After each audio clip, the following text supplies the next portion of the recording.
Bueno, ahora voy a grabarles la unidad 5, que es la que yo les debía. Realmente esta unidad es muy irrelevante para mí, me parece, pero bueno, voy a intentar hacerles como un resumen de lo más importante, ¿verdad? No tiene que concentrarse mucho porque realmente es muy irrelevante. Bueno, vamos a empezar entonces. Em, bueno, vamos a comenzar entonces. Básicamente en la unidad 5 nosotros hablamos de el metabolismo y de su regulación, ¿verdad? Básicamente el metabolismo son un conjunto de procesos químicos y físico-químicos que nos permiten estar vivos, básicamente, ¿verdad? Desempeñar nuestras funciones.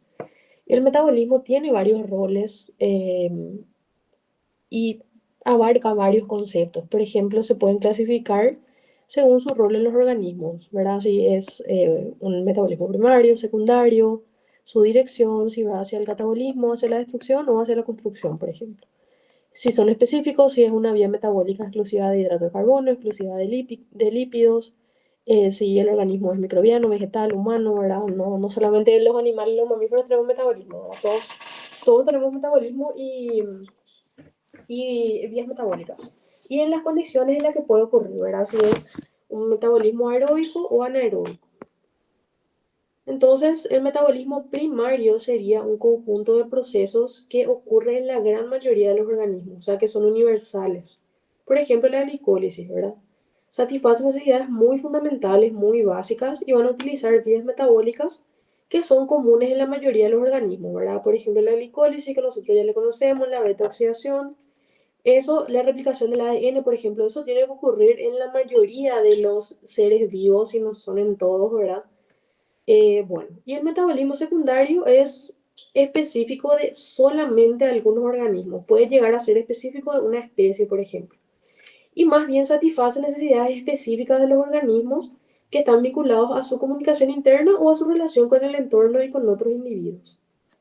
¿Qué pasa? Que van a utilizar vías, esperen que voy a ver si está grabando, bueno, que van a utilizar vías metabólicas especiales y van a producir metabolitos derivados de los primarios. ¿Qué pasa? Yo, por ejemplo, tengo mi vía primaria, que es, por ejemplo, la glicólisis, ¿verdad? Entonces, yo voy a utilizar derivados de mis vías primarias para hacer mis vías secundarias.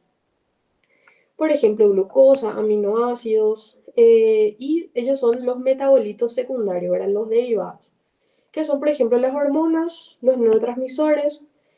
Un ejemplo, por ejemplo, sería la tirosina, que es un aminoácido, y de ahí nosotros hacemos neurotransmisores que son las catecolaminas, ¿verdad? La adrenalina y la noradrenalina. La dopamina, por ejemplo, son catecolaminas, nosotros esos construimos de los aminoácidos, o sea, de la tirosina. El catabolismo está relacionado, siempre tiene que saber, a la hidrólisis y a la oxidación. Básicamente es la degradación de los nutrientes o de las moléculas con el fin de obtener energía, ¿verdad? Puede ser ATP o radicales o equivalentes de reducción. Van a generar desechos como el CO2, el amoníaco y el agua, ¿verdad? Y siempre tienen que saber que predomina la hidrólisis y la oxidación. Es una vía convergente, o sea que a partir de unas moléculas dispares se obtiene una serie limitada de intermediarios o de productos finales. Convergente básicamente es que va así, va convergiendo, eso nomás. Y el anabolismo está relacionado siempre a la condensación y a la reducción, es la síntesis de macromoléculas que implica un requerimiento de energía. Se requieren equivalentes de reducción como el NADPH y nucleótidos trifosfato como ATP y GTP. Y son divergentes, divergentes de lo contrario, ¿verdad? A partir de una serie de moléculas sencillas o intermedios se obtiene una gran variedad de productos, o sea, ella va así, lo contrario. Bueno, en todos los seres vivos el anabolismo y el catabolismo tienen que coordinarse, ¿verdad? No podemos estar destruyendo y construyendo todo el tiempo. Entonces, las vías catabólicas son las que van de moléculas complejas a sencillas, ¿verdad? Nosotros destruimos algo complejo a algo sencillo para obtener energía y genero yo un flujo de electrones. Las vías anabólicas hacen de moléculas simples, van a moléculas complejas, porque yo estoy construyendo algo. Y ellas demandan energía. Y por reductor, o sea, mi vía catabólica me hace energía y mi vía anabólica me demanda energía. El metabolismo en un ser vivo es un fenómeno global e integrado, y para su estudio se debe abordar según los sustratos de origen. O sea, yo tengo que ver metabolismo del hidrato de carbono, ¿verdad? Que es lo que estamos dando en la unidad 6. Metabolismo de lípidos, que lo van a dar en la unidad 8. Metabolismo de compuestos nitrogenados, que van a dar en la unidad 9. Entonces se tiene que estudiar según los sustratos. Bueno, y acá de vuelta me dice que el catabolismo tiene lo mismo que ya decía en la diapositiva anterior. ¿Cuáles son las fases de este catabolismo? Las macromoléculas como el glucógeno, las proteínas, los ácidos nucleicos y otras moléculas complejas experimentan degradación. ¿Para qué? Para liberar sustratos oxidables con fines energéticos, obtener precursores estructurales para biosíntesis y destruir moléculas cuya función ya no se requiere, también para remodelar tejidos. La degradación se realiza por etapas, lo cual me da una oportunidad de liberar mi energía de forma controlada. La fase macromolecular sería la fase de hidrólisis, ¿verdad? Donde yo agarro una molécula grande y la hidrolizo. Una fase monomérica sería una oxidación parcial y el metabolismo intermedio ya es la oxidación total. Esta sería la oxidación total. El máximo de oxidación del carbono es el CO2. Entonces, macromolecular está relacionado a una degradación de los polímeros biológicos y lípidos complejos en sus monómeros. No se asocia con una producción de ATP todavía. Monoméricamente se oxida parcialmente los monosacáridos, los ácidos grasos, y se los hace, o sea, se los convierte en compuestos más sencillos, pero tiene una limitada oxidación y producción de ATP solamente a partir de azúcares por fosforilación a nivel de sustrato. El ejemplo de esto, por ejemplo, sería lo que sería la glicólisis, ¿verdad? Ese es un ejemplo. Me da ATP, si bien sí me da, pero es una cantidad limitada. Y el metabolismo intermedio sería una oxidación de los intermedios metabólicos hasta compuestos inorgánicos como el CO2. Y es la oxidación completa y me da gran producción de ATP asociada a fosforilación oxidativa, que está relacionada a la cadena transportadora de electrones. ¿Cómo se organiza, verdad? Está compuesto por reacciones metabólicas que se organizan como conjuntos que están dispuestos secuencialmente, llamados vías o rutas metabólicas. Y las vías y rutas metabólicas están conectadas todas formando una red que se llama la red metabólica. ¿Y cómo se van a conectar? Mediante encrucijadas metabólicas. ¿Y qué es lo que es una encrucijada metabólica? Es un intermedio que puede ir a varios lugares. Por ejemplo, la glucosa 6-fosfato, yo puedo quitar de la célula en forma de glucosa, puedo llevar a hacer glucógeno, puedo llevar a la vía de las pentosas, puedo llevar a la glicólisis. O sea, la glucosa 6-fosfato es un intermedio que me conecta tres vías distintas. Entonces es una encrucijada metabólica. La unidad fundamental del metabolismo es la reacción metabólica, que consiste en una reacción química que va a estar catalizada enzimáticamente. Y es necesaria la participación de enzimas. ¿Eso qué nos muestra? Que nosotros tenemos una fuerte vinculación de las reacciones con el genoma, ¿verdad?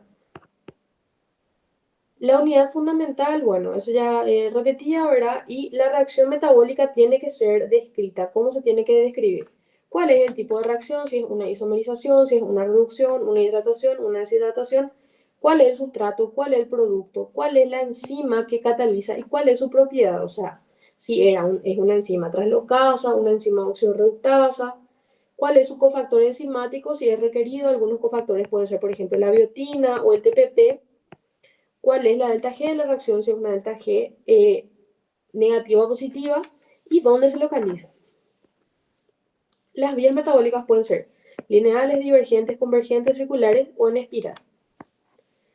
Las vías lineales, por ejemplo, es como la glicólisis, ¿verdad? O sea, sucede empleando el producto de una reacción como sustrato del siguiente. O sea, yo le hago la glucosa, le pongo un fosfato y tengo glucosa 6-fosfato.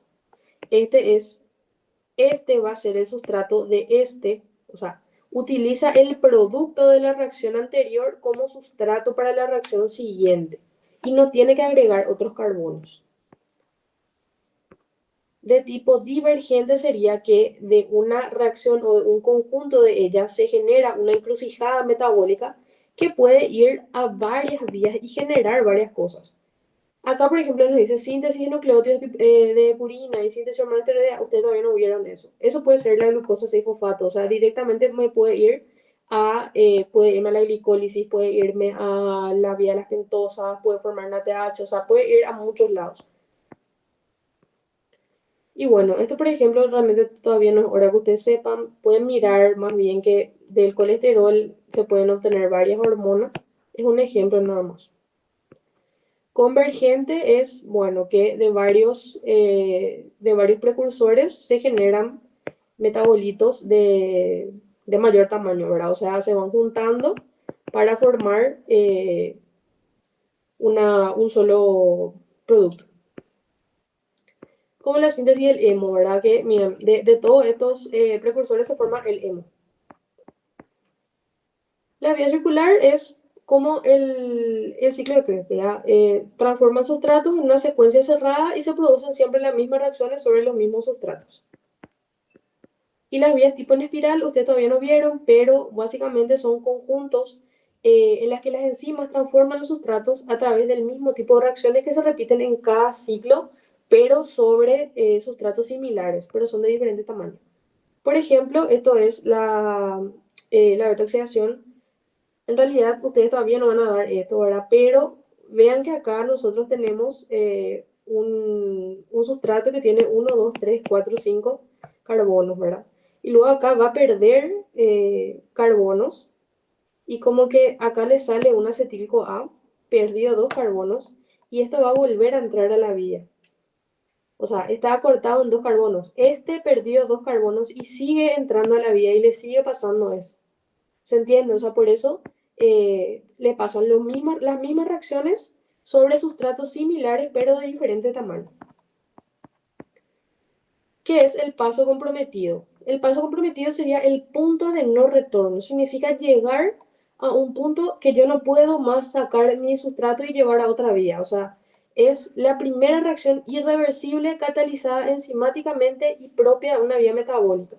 Constituye un punto de no retorno en el flujo metabólico de la vía. ¿Qué pasa? La glicólisis, por ejemplo, tiene la reacción número 1, que es una reacción irreversible, pero es una fosforilación, no es propia solamente de la glicólisis. Entonces no cuenta esa, ¿verdad? La otra irreversible sería la 3, y esa es propia, solamente es de la glicólisis. La etapa limitante de la velocidad es la reacción más lenta de la vía metabólica y es la que va a controlar el flujo metabólico global de la vía y va a estar sometida a fuertes efectos regulatorios. Por ejemplo, en la glicólisis tenemos la enzima PFK1, por ejemplo. Ella está sometida a mucha regulación. Bueno, y acá vemos la red metabólica, verá cómo las reacciones están todas conectadas. Y ahí ya empieza a explicar, ¿verdad?, las encrucijadas metabólicas que yo ya les había contado. ¿Cómo es posible que se coordinen todas las reacciones metabólicas? Y bueno, el metabolismo es muy regulado.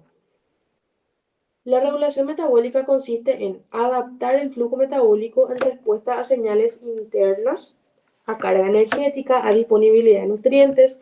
Lo que yo siempre les digo, si yo ya tengo, ¿para qué voy a hacer? Y también externas, como hormonas, tóxicos y fármacos. Estas señales son moléculas cuyas concentraciones aumentan o disminuyen reflejando las necesidades de la célula del organismo. Por ejemplo, el ATP es un indicador de alta carga energética. Entonces, aumenta su concentración y esa es una señal de que yo ya tengo alta carga energética y no necesito más fabricar ATP. Y así con varias sustancias, ¿verdad? Se requiere que el metabolismo esté regulado, ¿para qué? Para mantener un estado ordenado, para que yo no ande desperdiciando recursos, para garantizar que yo siempre tenga disponible energía y para responder oportuna y eficazmente a las variaciones ambientales. ¿Qué pasa? ¿Por qué, por ejemplo, yo tengo que tener glucógeno? Y porque hay momentos donde yo estoy en ayunas, por ejemplo, si ustedes tienen que hacerse un análisis, ustedes pasan 12 horas de ayuno y ¿qué pasa si no hay nada para ofrecerles? ¿Qué pasa si no tienen ustedes una reserva? Se van a morir, ¿verdad? Entonces, para que yo pueda responder a las necesidades ambientales, yo tengo que tener eh, mis reservas, yo tengo que tener ordenado este metabolismo. Bueno, continuando con el 5.2, acá vamos a hablar un poquito más de la regulación, ¿verdad? ¿En qué consiste esta regulación? En adaptar la actividad enzimática a señales internas. O sea, si yo tengo carga energética alta, yo voy a suspender la actividad de las enzimas que me generan energía. ¿Por qué? Porque yo ya tengo disponibilidad de nutrientes. Por ejemplo, el ciclo de Krebs está regulado por disponibilidad de sustrato. O sea, si yo tengo, se hace la reacción y si no, no se hace. Y externas, que son, por ejemplo, hormonas, tóxicos, todo eso. Bueno, esto ya es, repítelo hace rato, ¿verdad? ¿Para qué? ¿Por qué yo tengo que mantener el metabolismo regulado? Esto es importante porque está en rojito, ¿verdad? Entonces hay que prestarle atención. Entonces, ¿cuáles son las condiciones para el funcionamiento de las vías metabólicas? Primero, que la vía metabólica debe ser termodinámicamente favorable, ¿verdad? Nosotros tenemos que tener las suficientes enzimas y en una cantidad suficiente y que las enzimas estén activas, porque usted sabe que hay enzimas que tienen una forma activa e inactiva. La regulación del metabolismo implica tanto al factor termodinámico como al cinético, ¿verdad? O sea, tanto disponibilidad del sustrato como disponibilidad de las enzimas. Los más frecuentes e importantes fenómenos regulatorios se vinculan al factor cinético, o sea, yo más cuando veo la regulación de una reacción, veo más que se regulan las enzimas. Bueno, esto es muy importante que sepan, esto ya se dio en la unidad 3, pero de vuelta tienen que mirar. Y bueno, por disponibilidad del sustrato, el efector típico es el subsustrato, inhibición por producto, inhibe el producto de la reacción. Por ejemplo, el acetil-CoA inhibe el ciclo de Krebs. ¿Por qué? Porque el acetil-CoA inhibe a la piruvato deshidrogenasa. ¿Por qué? Porque es un producto, o sea, le inhibe su propio producto. Modificación covalente, ustedes ya saben que es por fosforilación, ¿verdad? Bueno, mecanismo de regulación de las vías metabólicas. Primero, una compartimentalización enzimática, acción de masas o disponibilidad de sustrato, modificación de la actividad enzimática, cómo se afecta la concentración de sustrato, se le hace una modificación alostérica o una modificación covalente en su defecto. Modificación de la concentración de la enzima, transcripción, traducción y procesamiento del ARN mensajero, proteólisis digerida, translocación digerida. Dirigida. ¿Qué pasa? Que yo si quiero modificar la concentración de una enzima, yo puedo mandar a enzimas que la puedan destruir. O sea, yo hago proteólisis, yo hago y le destruyo la enzima si yo no quiero más que ella esté.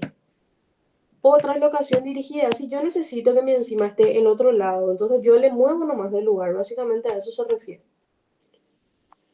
Compartimentalización de las vías metabólicas. ¿Qué pasa?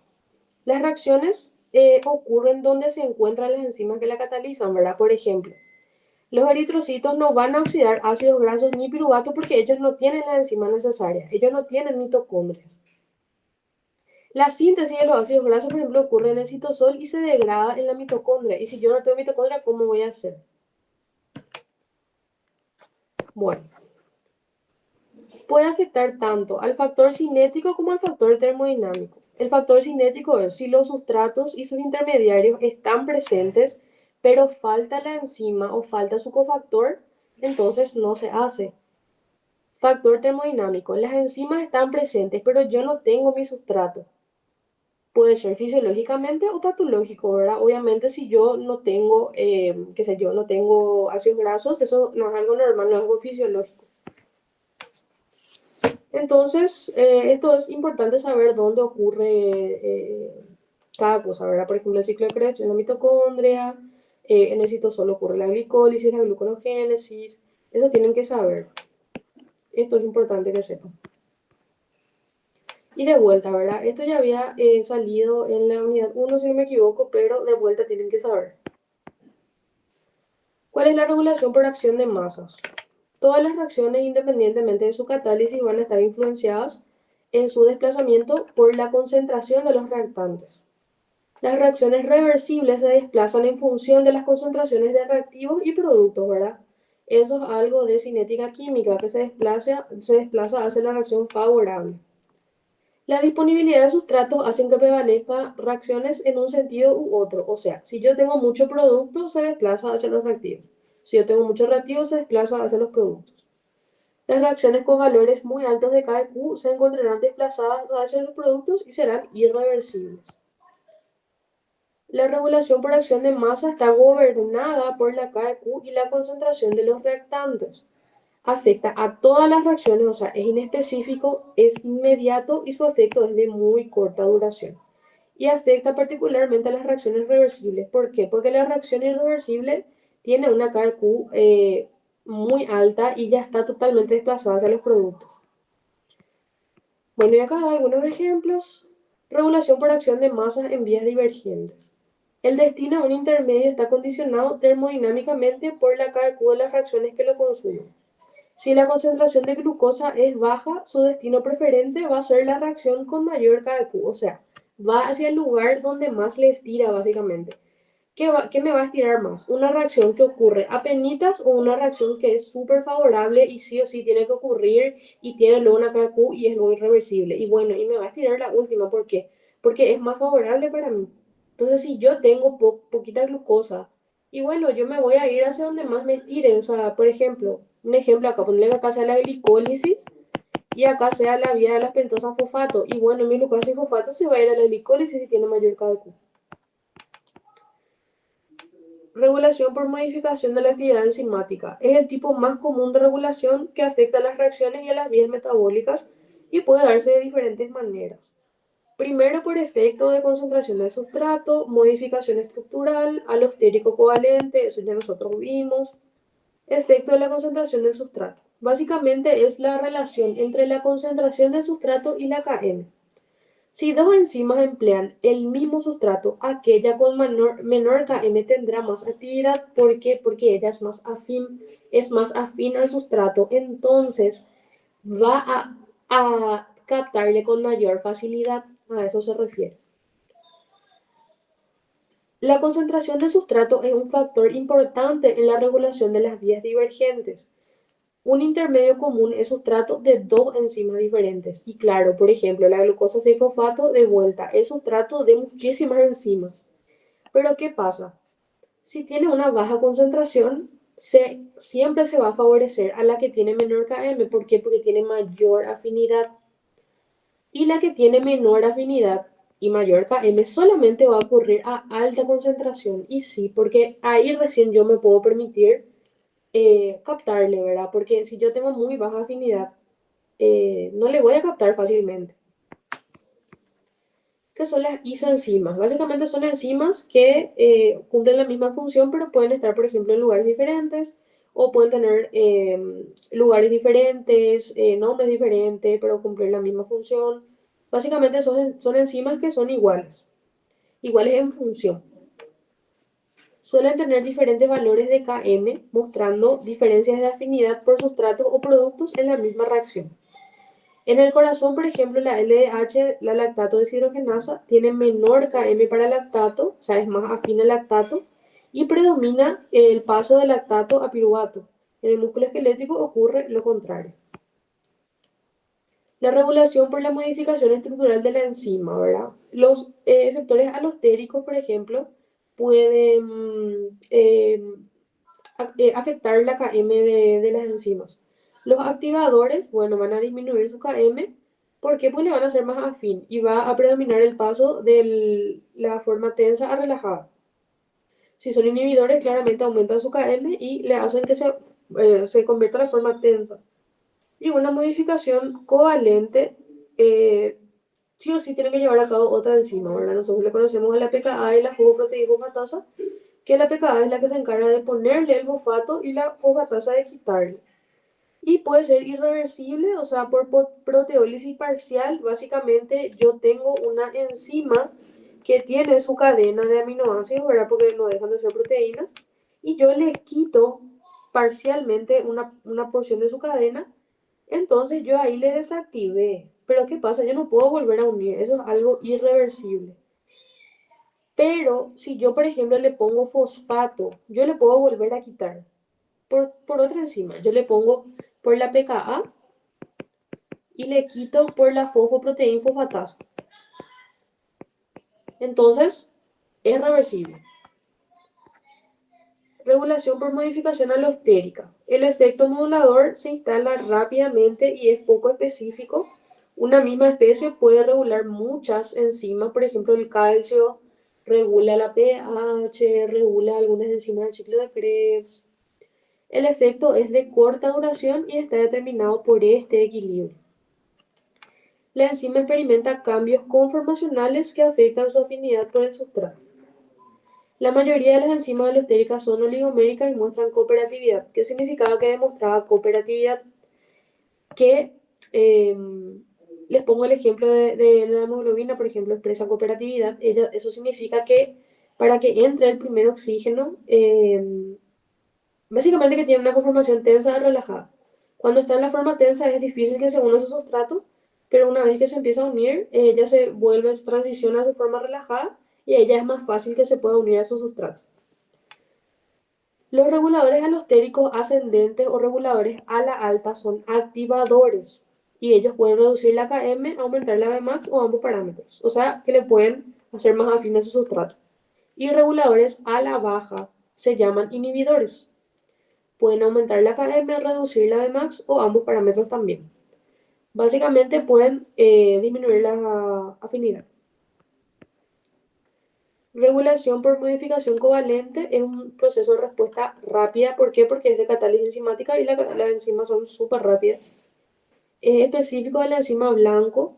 Tiene duración media porque el efecto persiste hasta la degradación de la enzima modificada. O que vuelva a su estado natural, que también tiene que estar catalizada por otra enzima, ¿verdad? Por ejemplo, la pKa y la fosfatasa. Una pone fosfato, la otra quita, pero la enzima puede volver a su estado natural. Las moléculas de enzima experimentan cambios estructurales como ruptura o formación de enlaces covalentes que alteran su actividad. Generalmente integran cascadas de amplificación y estos cambios son consecuencia de una reacción catalizada enzimáticamente y requieren como mínimo la acción de otra enzima. Irreversible sería una proteasa, lo que les dije. Ella lo que hace es hacer proteólisis. Ella rompe la cadena de forma parcial y eso ya no se puede más volver a su estado natural. Pero reversible sí, ¿por qué? Porque necesitan más dos enzimas. Una quinasa como la pKa le va a poner fosfato y la fosfoproteína fosfatasa le va a quitar. O sea, puede volver a su estado natural. Una modificación covalente irreversible implica reacciones de proteólisis parcial. La activación de simógenos transcurre por un mecanismo de modificación covalente irreversible con la participación como mínimo de una enzima. Por ejemplo, la cascada de coagulación o los simógenos de la digestión. Que eso también ustedes vieron en la unidad 4, si quieren volver a mirar. Modificación covalente reversible de vuelta. Necesita dos enzimas, lo mismo. Bueno, el conjunto más frecuente es lo que yo les dije, la pKa y la fosfoproteína fosfatasa. Eso es lo más frecuente. Bueno, y ahí nos da varios tipos de proteínas quinasas, clase 1, clase 2, clase 3. Ahí, por ejemplo, activada por AMPC, le conocemos a la pKa ya, también puede ser activada por la GMPC. Después tenemos activadas por calcio o por diacilglicerol, la PKC y así, varios ejemplos de quinasas. Y acá nos vuelve a mostrar lo que sería la cascada, cascadas proteínicas, ¿verdad? Cascadas proteicas. Y acá, por ejemplo, estamos viendo, si no me equivoco, sería glucosa. Estaba mostrando algo de la gluco, eh, de la destrucción de la degradación del glucógeno. Bueno, las cascadas de tipo enzimático o por activación de simógenos o por modificación covalente ofrecen alta capacidad de amplificación y permiten regular finamente los procesos. ¿Qué es lo que significa amplificación? Básicamente que cuando yo doy una señal, que sería por ejemplo la activación del AMPC, ¿Qué hago? Yo le activo a la pKa le fosforila una enzima, después le fosforila otra, y básicamente de una sola señal se regularon un montón de procesos. Eso es lo que es amplificación de señales. Regulación génica, cambio de concentración de la enzima. Ocurre por algunos de estos mecanismos. Por regulación de la síntesis o la regulación de la degradación, básicamente. O yo elijo sintetizar mucho, sintetizar poco, o elijo degradar. O mover a otro lado. Es muy específico y tiene un proceso de instalación más lento, pero es de más larga duración también. Los reguladores ascendentes o a la alta se llaman inductores y a la baja se llaman represores. O sea, le inducen o le reprimen. Las vías metabólicas lineales se regulan por dos mecanismos principales que son el feedback o el feed-forward, ¿verdad? Por retroinhibición o por proalimentación o por alimentación. Básicamente la retroalimentación es que uno que está en el final le regula negativamente a uno que está en el principio y la proalimentación es lo contrario, o sea, uno que está en el principio le regula de forma positiva a uno que está más hacia el final. Así. Estimulación por alimentación, lo mismo, ¿verdad? Que es el feed forward. Activa a una enzima al final de la vía. Las vías divergentes se regulan por retroinhibición. Después, en todas las reacciones hay efectos regulatorios, pero estos son más evidentes en las reacciones comprometidas. O sea, en las reacciones que son propias de la vía. Por ejemplo, nosotros tenemos que en la glicólisis la enzima PFK1, por ejemplo, está ampliamente regulada. ¿Por qué? Porque ese es el punto de no retorno. Esa es su reacción comprometida. Entonces, ahí se extiende o se concentra mucho la regulación. Bueno, y eso sería la 5.2. Vamos a hacer ahora la 5.3. Esto es muy biología, muy, no sé, o sea, me parece tan irrelevante. Pero bueno, como siempre les digo, cualquier cosita me escriben y solucionamos. El éxito de los organismos pluricelulares, como los humanos, depende de la integración y la coordinación de diferentes tipos celulares. ¿Para qué? Para poder adaptarse a condiciones internas y externas. Esto se logra mediante la comunicación intercelular. ¿Y cómo es lo que se hace la comunicación intercelular? Y está mediada por moléculas producidas en una célula y que actúan sobre otra célula que las reconoce. Hay dos tipos de mensajeros, los neurotransmisores y las hormonas. Los neurotransmisores lo que hacen es mediar comunicación entre las neuronas y los músculos, neuronas y glándulas, pero se hace a cortita distancia. Las hormonas sí actúan a más larga distancia y son transportados por la sangre, ¿verdad? Su célula diana, o sea, su célula objetivo está muy lejos. Y bueno, ¿verdad? También son productos de glándulas endócrinas, pero también algunos órganos como el tejido adiposo producen hormonas como la leptina, el estómago, la grelina, en fin, en fin, se van a ver eso. ¿Cuáles son las características de la señalización, verdad? Especificidad. Que la señal en ligando se une a un receptor en un sitio complementario específico, de forma alostérica. Amplificación, que es lo que yo le había explicado, ¿verdad?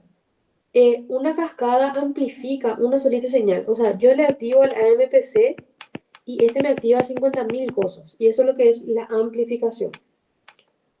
Adaptación. La activación de los receptores activa procesos de regulación, disminuyendo o aumentando su actividad o su concentración según la necesidad, ¿verdad? Y la integración, si yo tengo varias señales que afectan a un mismo mensajero y bueno, ellas se integran. El proceso completo de la señalización involucra varias etapas que se desarrollan con particularidades según la señal involucrada y el tipo celular. Primero se sintetiza esa señal. Neurotransmisor, factor de crecimiento, se libera la señal, se transporta hacia su lugar de trabajo, se detecta, se reconoce, se transduce y se amplifica la señal y ahí recién cambia o sea, produce su cambio en la célula efectora. Y luego, una vez que se termina el trabajo, se anula esa señal. No podemos estar, ¿cómo se dice?, estimulando constantemente. Los sistemas de señalización requieren mínimamente señal extracelular, un receptor, un sistema de transducción. ¿Qué significa eso? Que mi célula tiene que procesar la señal para poder reconocer. ¿Y cómo se hace eso? Por proteínas transductoras, que son las proteínas G, efectores enzimáticos, segundos mensajeros, como el AMPC, por ejemplo, es un segundo mensajero. Blancos sensibles a estos segundos mensajeros, o sea, no hace falta tener solamente el segundo mensajero, sino que también tiene que ser sensible a ese segundo mensajero, mi célula diana. Sistema efector, modificación de la actividad enzimática o de la expresión de las proteínas o potencial de membrana. ¿Cuáles son los tipos de señales extracelulares? Tenemos endócrinas, que básicamente actúan en una célula lejana, van por la sangre y llegan a su célula diana, que está lejana. Autócrina es que ellas mismas secretan lo que ellas mismas van a usar. Parácrina se secreta básicamente señales o sustancias que van a células que están muy cercanas, es como que está al ladito nomás. Y por contacto sí es literalmente está al lado y se estimulan entre ellas. Señales endócrinas son por hormonas que están producidas por órganos, glándulas y actúan sobre otros eh, que están lejos, ¿verdad? Actúan sobre células dianas que no están cerca de ellos, ¿verdad? Requieren que haya un transporte sanguíneo. Las parácrinas se producen por una célula y actúan sobre una célula cercana. La autócrina actúa sobre la misma célula y por contacto es que dos células que están en contacto nomás se pueden modificar. Por ejemplo, inhibición del crecimiento por contacto, eso es que cuando dos células se están creciendo, por ejemplo, y se tocan, bueno, ellos dicen, ah, ok, ya es suficiente nuestro crecimiento. Ya no estamos tocando, ya no hace más falta seguir creciendo. Bueno, y los tipos de señales extracelulares, según su naturaleza química, tenemos aminas hormonales que derivan de la tirosina. Por ejemplo, las catecolaminas, las hormonas tiroideas son derivados de tirosina. Hormonas peptídicas como insulina, glucagón, glicoproteínas como la FSH, LSH, eso tiene mucho que ver con la regulación femenina, ¿verdad?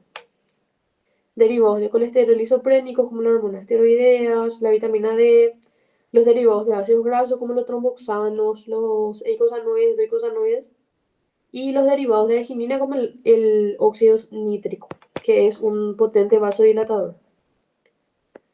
Tipos de señales. La estructura de las hormonas condiciona su solubilidad y su modo de incorporación a las células blanco, según su modo de acción sobre la célula blanco. Son señales que actúan desde la superficie o señales que pueden ingresar. O sea, si es desde la superficie es que ella tiene su célula diana y la célula tiene su núcleo y tiene un receptor que está por fuera.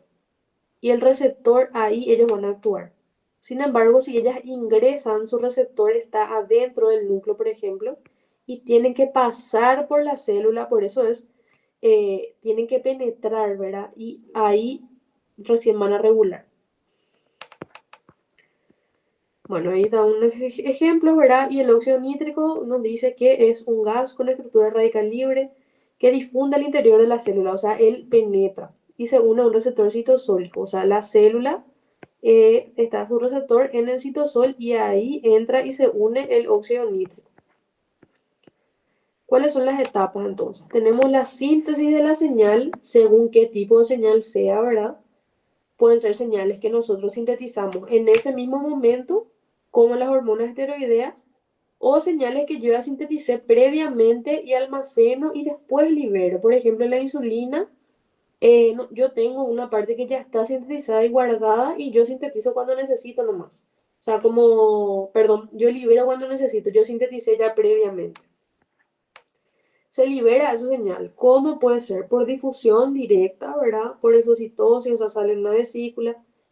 O puede, por ejemplo, tener, bueno, ¿verdad? Ponerle que está la proteína y tiene una parte que debe escindirse de ella para que ella pueda salir. O sea, pierde esta porción y ahí ella se queda más cortita, pero ahí puede salir. Básicamente tiene que perder una porción de ella para poder salir. Transporte de la señal. El transporte de la señal puede ser por agua, por plasma, por la sangre, ¿verdad? O asociadas a proteínas plasmáticas. Se tiene que detectar esa señal. ¿Y cómo se detecta? Y bueno, por los receptores específicos en las células blancas. Pueden ser polares o apolares, ¿verdad? Los receptores de membrana, ahí se ligan los de naturaleza polar, y los que son receptores citosólicos o nucleares, esos son señales de naturaleza apolar, o sea que están adentro de la célula los receptores. La unión entre la señal y el receptor es reversible y depende de la concentración de señal y la afinidad, ¿verdad? Como les digo, no podemos estar constantemente estimulando, eso tiene que ser un proceso reversible. Según la localización, los receptores pueden ser de membrana, o sea, los que están por la membrana celular, ahí están los receptores. Pueden ser de proteína G, puede ser de tipo canal iónico, puede estar asociado a actividad enzimática, pueden ser nucleares o pueden ser citosólicos. Ahí da ejemplos. Los que están asociados a proteína G, por ejemplo, la proteína G, básicamente cuando se le une, él hace una respuesta celular. Básicamente él está en la membrana, viene, se le une y ahí él desencadena una respuesta celular. Los que están asociados a la actividad enzimática, lo mismo, ¿verdad? O sea, se le une y ahí ellos, los receptores se unen entre sí y ahí desencadenan una actividad enzimática. La insulina, por ejemplo, es que ustedes se van a mirar en la unidad 6, ahí está el ejemplo de cómo actúa el receptor de la insulina y es básicamente lo mismísimo que este dibujito. Y los canales iónicos activados por ligandos son, por ejemplo, la acetilcolina, que ya se relaciona a despolarización celular y demás. Bueno, vamos a explicar un poco mejor. Los receptores asociados a proteína G son proteínas transmembrana que tienen varios segmentos que atraviesan así la membrana. Van a estar asociados a proteínas G de diversos tipos, estimulantes, inhibitorias. Los receptores de membrana que tienen actividad enzimática intrínseca básicamente tienen un dominio extracelular y un dominio intracelular. Cuando se une a ese dominio extracelular, ahí se activa el dominio intracelular e inicia una cascada de fosforilación. Y ahí ellos desencadenan el efecto de la señal. Transducción y amplificación de la señal. ¿Qué pasa? La mayoría de las señales extracelulares no pueden ingresar a la célula. ¿Qué significa eso? Que nosotros tenemos que transferir ese mensaje a través de la membrana. ¿Y cómo se hace eso? Por la transducción. Ustedes dieron en biología lo que es la transducción. Eso se permite que la unión del ligando al receptor genere o altere la concentración de una señal interna, que esa señal es la que promueve los cambios metabólicos. Los segundos mensajeros que nosotros le llamamos son estos, ¿verdad? Que ejercen las acciones, pero más directamente se pueden asociar con la activación o la inhibición de las enzimas, modificación covalente, como el AMPC y el GMPC que trabajan con la pKa. Y estos son los más comunes de los segundos mensajeros, ¿verdad? Bueno, las proteínas G básicamente, como ya vimos, tienen una parte transmembrana, ¿verdad? Son asociadas, son proteínas que están asociadas a la cara citoplasmática de la membrana, mediadoras de transducción que se caracterizan por ligar nucleótidos de guanina, particularmente GTP, o sea que tienen actividad GTPasa y tienen cualidades regulatorias. Hay dos grandes grupos de proteínas G, las grandes que no requieren de otra proteína para poder intercambiar nucleótidos de guanidina, o sea, para hacer el paso de GDP o GTP, y las proteínas G pequeñas sí requieren proteínas auxiliares. Y bueno, tienen un ciclo de activación o inactivación. Cuando ella está en reposo, ella está inactiva y tiene GDP. Cuando se activa porque llega el ligando, básicamente el GDP se convierte en GTP y ahí ella se activa. Una vez que se separa el estímulo, ella vuelve a su forma inactiva. Hace el efecto celular y vuelve a su forma inactiva.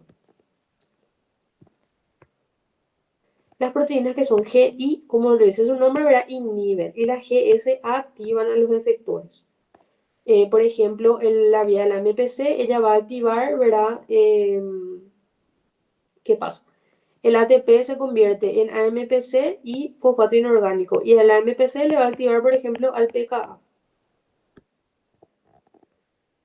Bueno, fosforilación y desfosforilación de las enzimas ustedes ya conocen más que bien, ¿verdad? La pKa le pone el fosfato y la fosfoproteína fosfatasa le quita. Producción del efecto. Una vez que llega el mensaje, yo traduzco, ¿verdad? Tengo que producir el efecto. Y los efectos de la acción hormonal se manifiestan de diversas formas, pero lo más evidente es el cambio del metabolismo de la célula blanco. O sea, mi célula blanco recibe la señal y ella cambia su metabolismo. Ella puede acelerar procesos anabólicos o catabólicos según que yo le mandé, ¿verdad? Según qué señal yo le mandé. Y ella modifica la actividad enzimática para poder lograr eso.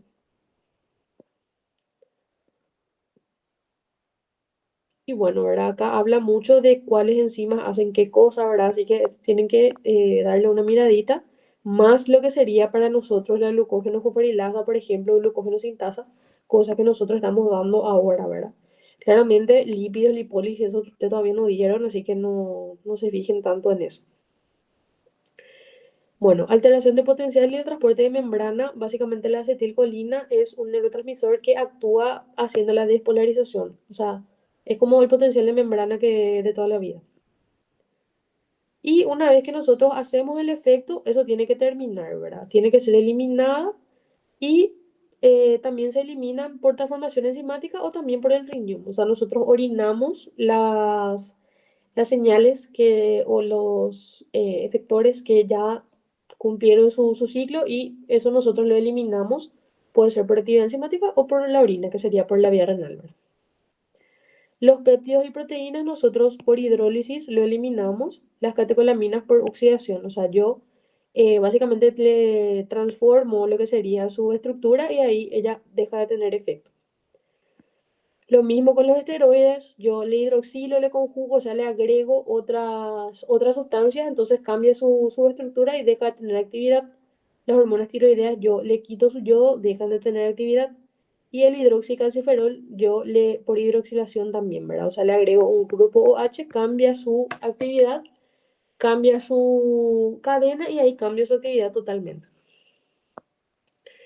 En los casos que se producen segundos mensajeros, estos deben ser degradados o resintetizados para poder interrumpir el proceso de señalización. Por ejemplo, el AMPC se hidroliza hasta AMP y el GMPC eh, se repone otra vez a partir de GTP. Las proteínas que son modificadas por fosforilación deben regresar a su actividad original por la fosfoproteína fosfatasa. Y bueno, acá por ejemplo habla otra vez de la actividad del receptor de la insulina, ¿verdad? Que eso está muy bien explicado en la parte del PPT 6.2, si no me equivoco, para que le puedan mirar otra vez, ¿verdad? Y acá muestra lo mismo, ¿verdad? La vía del receptor de la insulina, que es un receptor que está unido a tirosina quinasa. Y bueno, eso sería todo. Les hice así de forma flash porque realmente siento que es un contenido que es muy de biología. Eh, no me concentraría mucho en esto, no le dedicaría mucho de mi tiempo, prefiero mucho más que estudie en la unidad 6.